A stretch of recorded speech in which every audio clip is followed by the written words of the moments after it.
새로운 신, 매울 신, 무엇보다 믿을 신, 뉴스 신세계 헬마우스 임경민 작가 오셨습니다. 안녕하세요. 안녕하세요.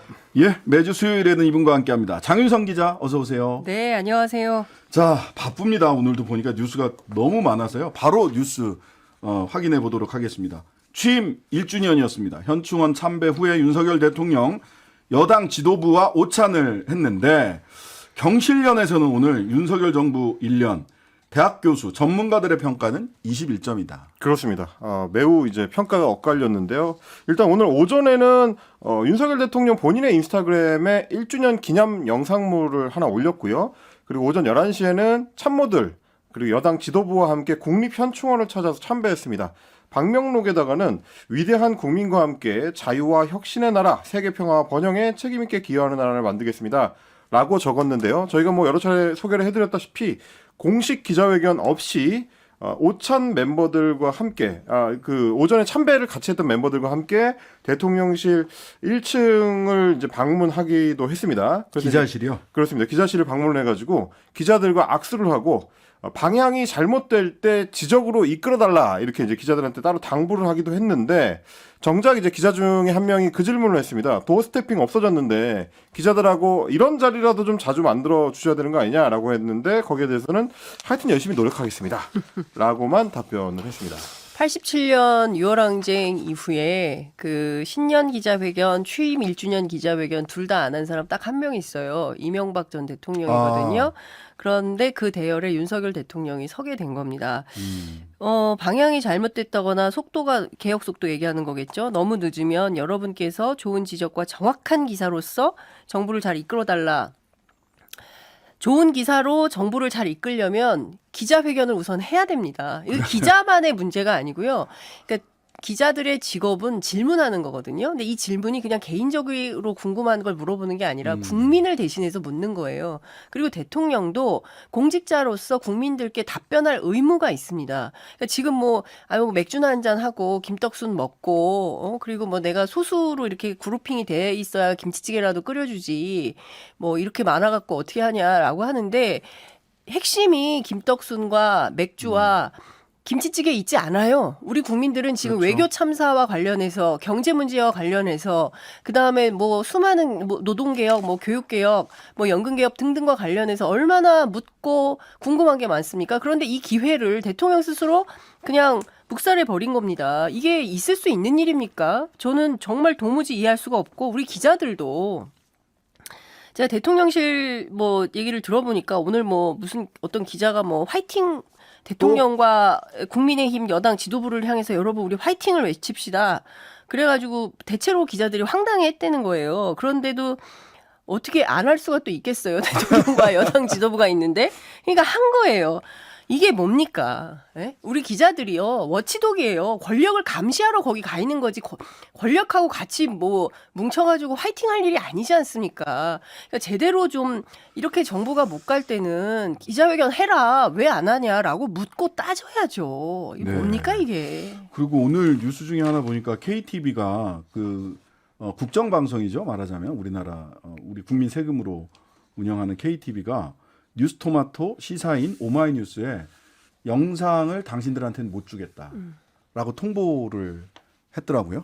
근데 그 이유가 대통령 순방 영상 KTV에서 나온 거 거기에 대해서 악의적 비판 기사를 썼다라는 이유로. 뭐 뉴스토마토가 제일 먼저 쓰고 나머지 두 회사를 곁다리로 뭐 끼워가지고 한 모양인데 오마이뉴스 같은 경우는 뭐 대응하지 않겠다라는 입장을 밝힌 걸로 알고 있는데요. 네. 여하튼 그러니까 뭔가 이제 그 좋은 것만 그리고 본인에게 편한 데만 예컨대 서문시장 이렇게만 가지고는 정치가 안 됩니다. 불편하고 힘들어도 만나야죠. 뭐 이따 얘기하겠지만 홍준표 시장 얘기를 좀 들어야 되는 거 아닙니까? 자, 우선 홍준표 시장 이재명 대표 오늘 만나는데 그 얘기 넘어가기 전에 여야당의 평가 그렇습니다. 간단하게 좀 짚고 가죠. 뭐 예상이 되는 바이지만. 극명하게 엇갈렸습니다. 여당인 김기현 대표는 야당을 타겟으로 삼았습니다. 민심에 귀 기울이겠다라고 하면서도 동시에 야당의 발목 잡기를 비판하고 나섰는데 정부의 국정과제는 5만 가지 이유를 붙여서 반대만 일삼아왔다. 소수 여당의 한계를 여실히 느낀 지난 1년이었다라고 주장을 해서 어제 대통령의 국무회의 발언의 연장선으로 이제 보시면 될 것 같고요. 거야의 발목 잡기. 그렇습니다. 야당인 이재명 대표 쪽에서는 내각에 대한 쇄신을 촉구를 했습니다. 국정 파탄을 막기 위해 야당과의 대화를 복원하고 총리와 내각의 쇄신도 결단을 해야 된다. 그러니까 인적 교체가 필요하다라는 주장을 내놓은 상황입니다. 뭐 아까 말씀하신 대로 이제 문제의 점수가 나옵니다. 경제정의 실천 시민연합에서 그러니까 경실련인데요. 전국의 4년제 대학교에 행정이나 정치 관련 유관 분야의 학과별 교수 345명이 참여한 전문가 평가 설문조사를 실시를 했습니다. 그런데 이제 지난 윤석열 정부 1년에 대한 평가 100점 만점에 21점이었다고 발표를 했는데요. 최근 조사한 역대 정부 중에서 가장 낮은 점수가 나왔습니다. 이 문재인 정부 1년차 같은 경우는 73.08점이었고요. 박근혜 정부 같은 경우는 1년차 37.40점이었는데 가장 가까운 게 이명박 정부입니다. 24.52점에 1년 평점을 받았는데 그보다 더 낮은 점수가 나왔고 참여연대 같은 경우는 국정 퇴행 주요 책임자를 이제 꼽았습니다. 그러면서 8명의 고위 공직자에 대해서 이들을 이제 교체해야 될 우선 대상으로 지명을 했는데 검찰의 권한을 복권하고 확대시킨 한동훈 법무부 장관이 첫 선에 꼽혔고 이태원 참사에 책임 있는 이상민 행정안전부 장관 그리고 외교 참사를 주도했다라는 명목으로 김태효 국가안보실 제1차장 등을 꼽았습니다. 참여연대의 이 공직자 8명 선정에 대해서 한동훈 장관은 별도로 또 입장을 냈습니다. 기자단에게 그러셨더라고요. 문자 메시지를 배포했는데요. 참여연대든 누구든 뭐 의견을 주장할 수는 있습니다만 왜 특정 진영을 대변하는 정치단체, 여기서 말하는 게 이제 참여연대입니다. 참여연대가 중립적인 시민단체인 척하는지 모르겠습니다. 라고 하면서 괄호를 하는 꼼꼼함을 보였는데 괄호하고 더 이상 참여연대를 중립적인 시민단체로 생각하는 국민들은 많지 않을 것 같습니다. 괄호 닫고 라는 입장을 냈습니다. 그래서 관련해서 제가 참여연대 취재를 했어요. 네네. 참여연대는 어떤 입장이냐라고 물었더니 이지현 사무처장이 네. 굳이 응대를 한다면 국가기관이 시민단체한테 중립성을 요구하는 것 자체가 민주주의에 대한 기본 이해가 부족한 것 같다라고 얘기를 하면서요. 참여연대는 이태원 참사 피해자, 전세 사기 피해자, 사회적 약자, 소수자를 비롯한 시민 편이다. 중립을 정말 지켜야 할 곳은 시민단체가 아니라 검찰이다. 참여연대는 사회적 약자 편이다라고 얘기를 하고 있습니다. 저는요, 한동훈 장관이 중립적 시민단체 해야지 왜 특정 진영을 대변하는 정치단체냐라고 말을 하는데요. 뭐 과거에 참여연대 출신들이 뭐 문재인 정부, 노무현 정부에 들어가서 활동했던 전력이 있습니다. 근데 그 사람들은 전문가 집단으로 그냥 한 그룹으로 참여를 한 사람들이에요. 지금 참여연대를 이루는 핵심 구성원들은 시민단체를 지지 지원하는 시민들. 이 핵심입니다. 그리고 거기에 덧붙여서 활동하는 활동가들이 일을 하고 있을 뿐입니다. 그런데 이것을 무슨 특정 진영을 대변하는 정치단체다. 이렇게 말하는 것은 옳지 못하다. 시민단체의 기본 속성을 전혀 이해하지 못하고 있다라고 말씀드리겠습니다. 네. 엊그제 저희 방송에도 나오셨던 송기호 변호사가 ISDS 관련해서 이런저런 이제 정부의 론스타 관련된 ISDS 대응에 대해서 비판적인 논평들을 많이 내고 하셨는데 여기에 대해서도 법무부에서 보도 자료를 냈는데 법무부 보도 자료를 보면 그 송기호 변호사 그 ISDS 해보지도 않은 비전문가 아니야? 그 양반 민주당 공천 신청했던 사람 아니야? 라고 얘기를 해요. 뭐를 잘못 얘기했는지 내용에 대해서 반박을 하셔야 되잖아요. 참여연대도 뭐를 잘못했는지 메시지를 얘기에 대해서 반박을 해야 되는데 니들은 중립적인 단체 아니야 라고 얘기를 하는 거는 전형적인 메신저 공격이란 말이죠. 여기에 계신 분들 전부 다 파란색으로 분류한 파란색 패널로 분류했던 메신저 공격이 한동훈 장관, 법무부 또 국민의힘 입장에서 계속해서 메신저로 공격하는 방식으로 이렇게 대응을 하는 것이 적절한지 저는 정말 의문입니다. 저는 그거야말로 명예훼손이라고 생각합니다. 어떻게 강력히 대응하십니까? 글쎄요. 저도 강력히 대응해야 될까요? 홍준표 대구시장은 어떨지 한번 좀 네네. 들어보겠습니다. 오늘 이제 윤 대통령 같은 경우는 국무위원들 그리고 여당 지도부하고는 1주년 기념 오찬을 함께 했지만 정작 취임 1년이 될 때까지 제1야당 대표하고는 만남을 갖지 않았습니다. 하지만 이재명 대표 같은 경우는 어제부터 지금 1박 2일로 영남을 찾고 있는데 오늘 문재인 전 대통령을 만났고요. 그리고 홍준표 대구시장과도 면담을 했습니다. 얼마 전에 양산시 평산마을에 문을 연 평산 책방 여기 이제 문재인 대통령이 이제 책방지기를 하고 있는데 이 장소를 박광원 원내대표를 비롯해서 이제 지도부하고 같이 방문을 해서 문재인 대통령하고는 이제 포옹 인사를 나누기도 했고요. 그리고 이제 평산 책방에 앞치마를 두른 채 박광원 원내대표하고 둘이 일일 책방지기로 이제 카운터 담당을 하기도 했습니다. 그리고 오늘 오전에는 홍준표 대구시장을 이재명 대표가 예방을 했는데 이 자리에서는 이제 홍 시장이 상당히 좀 강도 높은 발언들을 많이 내놨습니다. 여당 내의 문제에 대해서 강경한 발언들을 많이 했는데 직접 들어보시면 좋을 것 같습니다. 윤석열 정권이 대부분 정치를 잘 모르는 사람들이 대통령실에 있어요. 네. 그렇지 않습니까? 제가 뭐 남의 당 얘기를 대놓고 그러니까 하기가 좀. 그걸 민주당에서 좀 도와주셔야지 나라가 안정이 됩니다. 국힘당의 그 원로시니까 중앙당에도 조금 그런 말씀 한 번씩 해주시면 좋을 것 같아요. 이야기를 하는데 그 당대표가 좀 옹졸해가지고 말을 잘 안 들어요. 제가 말씀드리기가 좀 그러네요. 네, 이거 마지막 웃음소리는 저희들의 웃음소리가 아니었습니다. 현장에서 그대로 이재명 대표의 웃음소리인가 싶은데. 그 이제 네. 거꾸로 야당 대표를 만났는데 홍 시장이 더 강하게 이제 여당 지도부를 비판을 하고 특히 이제 김기현 대표에 대해서 그리고 이제 이재명 대표가 다소 당혹스러워하는 그런 지금 모습이 연출이 됐는데요. 홍 시장은 이 밖에도 민주당하고 이제 이 국민의힘을 비교를 하면서 민주당 인사들은 논란이 빚어지면 바로 이제 탈당을 했는데 왜 우리 당은 이렇게 하지 않느냐라고 얘기를 하면서요. 자당 인사들을 향해서 애들이 욕심만 가득 차서 당이야 어찌되든지 말든지 내가 살아야 되겠다 이런 생각을 하고 있다. 당에 대한 근심이 없는 것이다. 이런 비판을 또 직접적으로 하기도 했습니다. 애들 누굽니까? 뭐 많잖아요. 그러니까 홍 시장 입장에서 볼 땐 다 애들인 거죠. 뭐 김재원 최고부 등등을 1번이 김재원 최고일 것 같은데요. 뭐 등등이 뭐 이제 그런 것 같은데 저는 이게 어떻게 된 건지 궁금하더라고요. 취재를 좀 해봤더니 네. 저 이재명 대표가 제안을 했대요. 만나자. 홍준표 시장 만나자고 네. 제안을 해가지고 홍준표 시장이 아유 좋다고 그래서 흔쾌히 수락을 해서 만남이 성사가 됐고 그러면 이재명 대표하고 홍 시장하고 무슨 인연이 있냐 이렇게 물어봤더니 그 대구 경북 신공항 특별법 이게 난항을 겪고 있을 때 이재명 대표가 광주군공항 이전 네네. 특별법 예. 이거 동시에 합의 처리하자고 방안을 줬다는 거예요. 그랬을 때 이게 이제 돌파구가 마련돼 가지고 그때 이후로 두 분이 사이가 좋아졌나 봐요. 그래서 이렇게 만나게 됐는데 어찌됐든 제가 오늘 충격적인 얘기를 들었는데 네.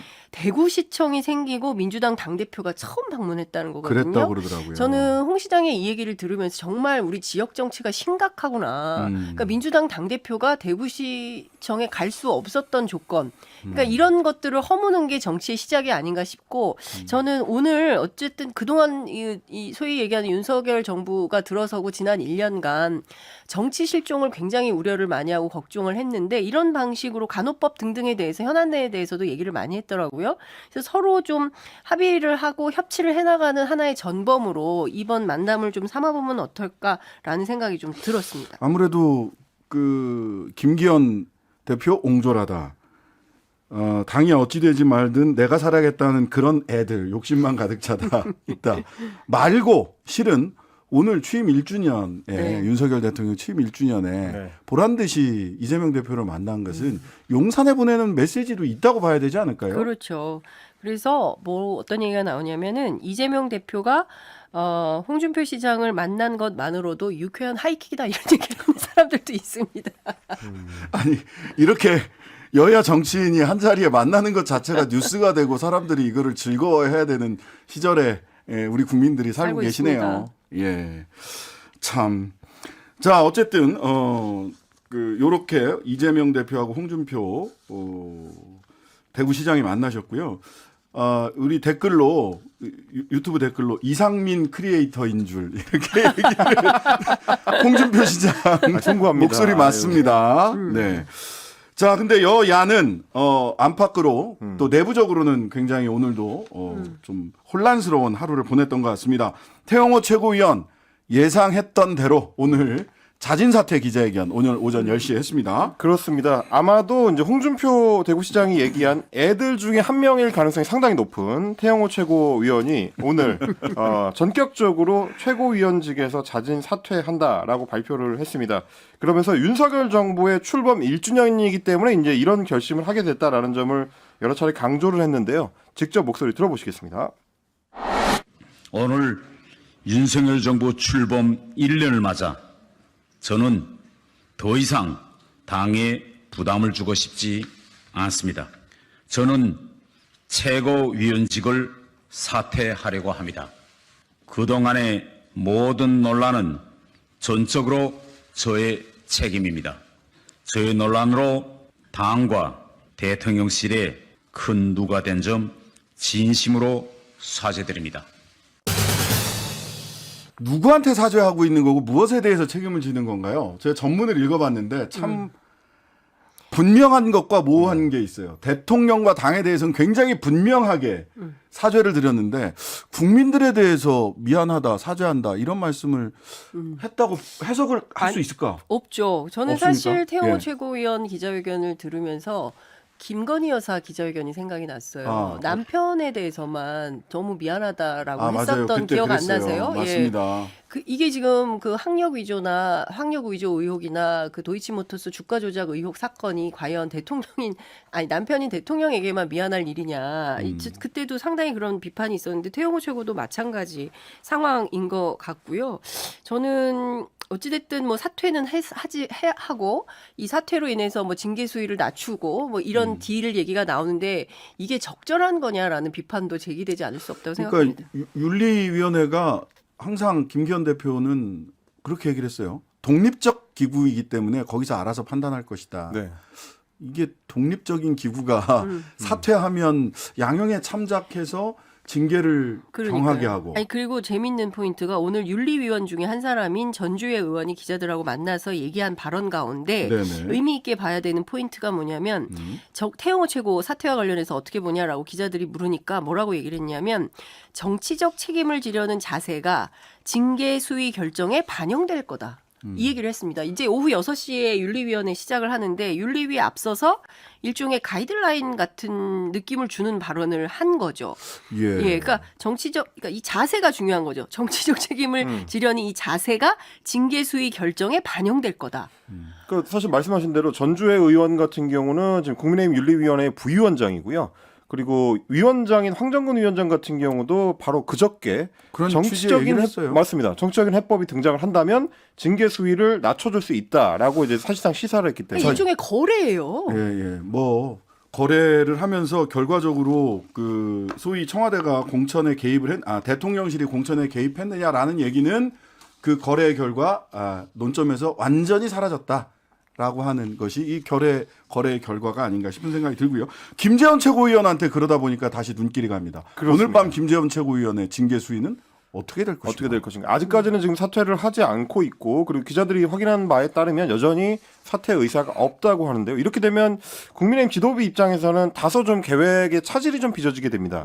왜냐하면 이제 두 최고위원의 사퇴가 중요했었던 이유는 최고위원회의 정상적인 운영을 위한 구성 때문이었는데 사퇴를 안 하고 만약에 버티게 되면 최고위원 보궐선거를 못 하게 되고요. 네. 그리고 이제 징계의 어떤 기한이나 이런 것들이 얼마가 되는지에 따라서 나중에 복귀할 여지가 이제 생기기 때문에 네네. 깔끔하게 지도부를 이제 재구성하는 거. 그러니까 이제 전국위원회를 통해서 약식으로 보궐선거를 하려면 사퇴가 필요하다. 이런 입장이었습니다. 그러니까 다시 정리하면 사퇴한 자리는 전국위원회에서의 보궐선거, 당원 전체가 아니라 전국위원회에서의 보궐선거를 통해서 채워 넣을 수 있는데 그렇죠.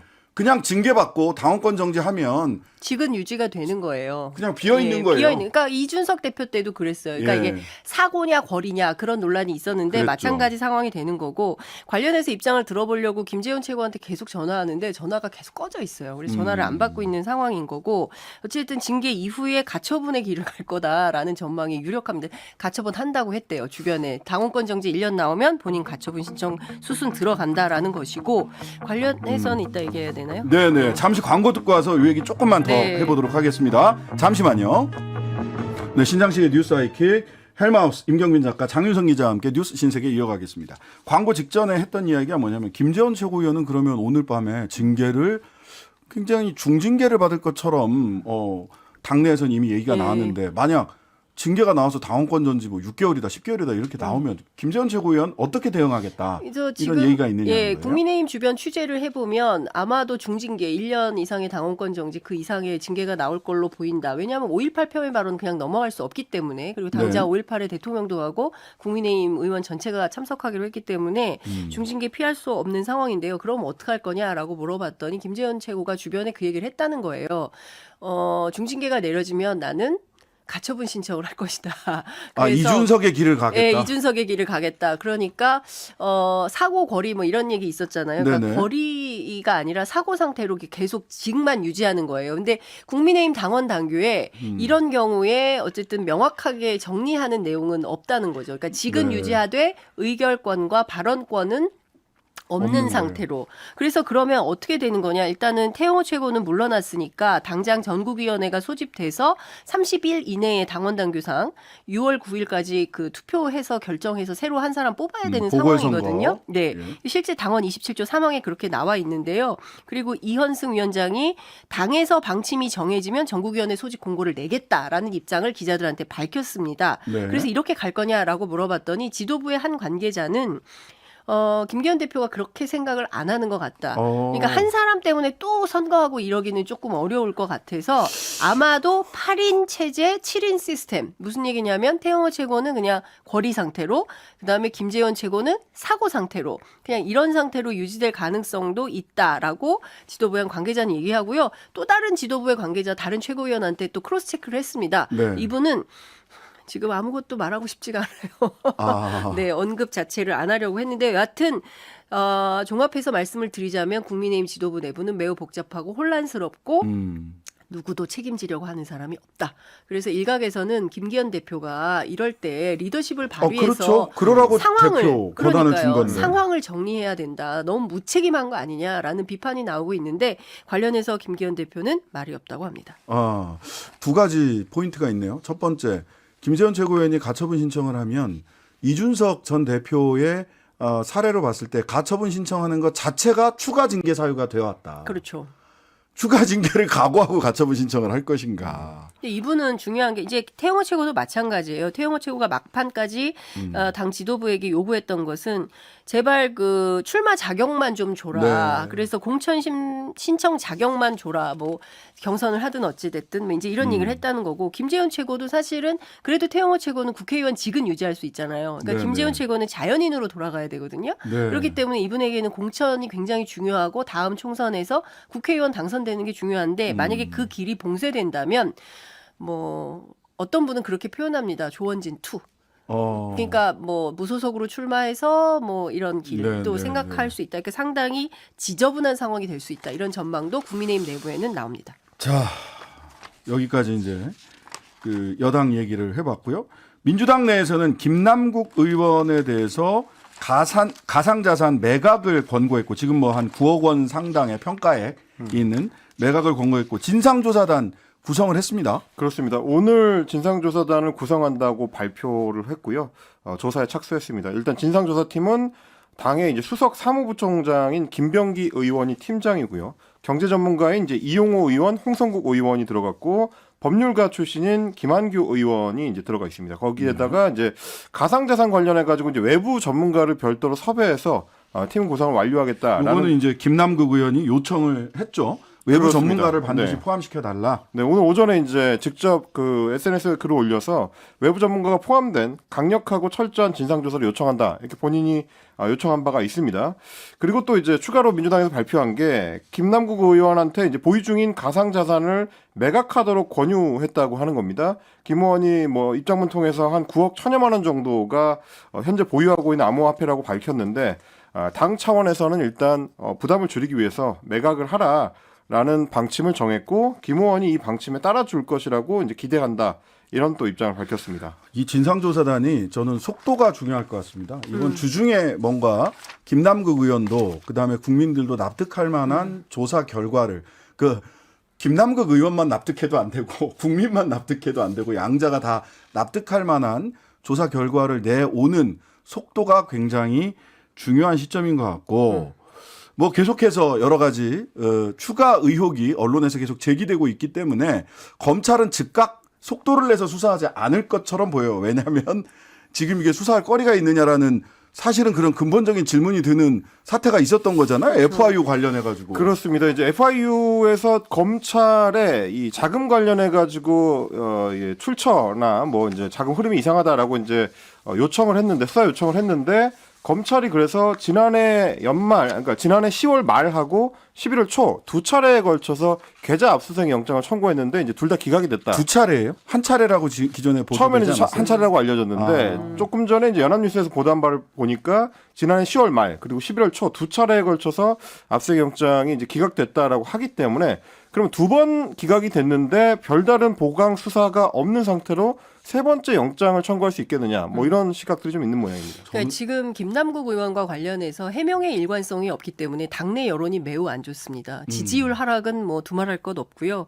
지금 당의 이미지, 신뢰도 이거 실추된 것 때문에 너무 심각하다. 그리고 특히 당 지도부에서는 원내 지도부에서는 이 일반 청년들이 당에 대한 인식이 어떻게 추락할 것인가 그게 매우 심각하다. 그러니까 본인의 설명, 본인의 자료 제출만으로는 해결될 수 없는 수많은 문제 제기들이 처음부터 지금까지 제기되고 있기 때문에 네. 그냥 넘어갈 일은 전혀 아니다라는 얘기를 하고 있고요. 그래서 출당 조처, 탈당 문제 일단 나가서 문제 해결하고 다시 돌아오는 방식, 의원직 사퇴 이런 것까지도 논의가 좀 되고 있습니다. 자. 살려고 하면 죽을 거예요. 예. 자, 뉴스 신세계 지금까지 헬마우스 임경민 작가, 장윤성 기자였습니다. 감사합니다. 고맙습니다. 하루 종일 기다려지는 진짜 시사. 평일 저녁 6시 5분 신장식의 뉴스 하이킥.